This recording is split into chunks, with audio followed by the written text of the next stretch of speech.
Hi, Tony Wood here. I am the minister at Johnsonville Uniting Church, and just have a short reflection for you today with it coming up to Poppy Day today and Anzac Day next Tuesday.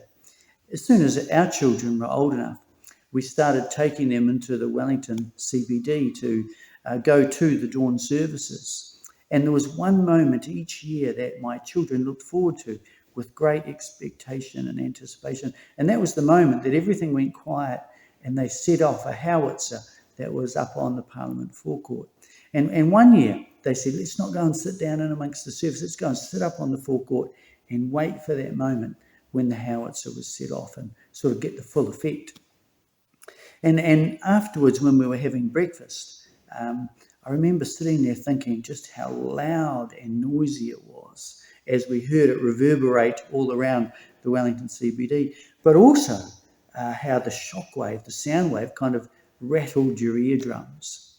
And I thought also of those early Anzacs, and most of them weren't professional soldiers. Most of them volunteered and left the mostly peaceful life they had here in New Zealand to go and do what they believed needed to be done to restore peace to the world.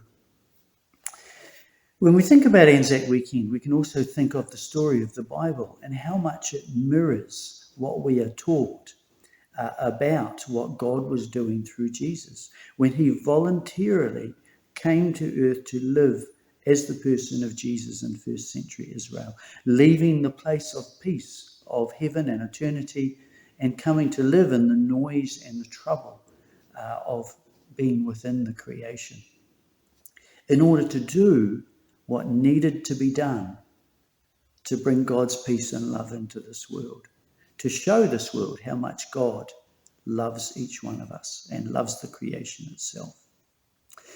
When Jesus sat down with his disciples at the Last Supper, he said to them, "There is no greater love than for someone to lay down their life for their friends." That's in John chapter 15. And then he turned to the disciples and said, "And you, my disciples, you are my friends."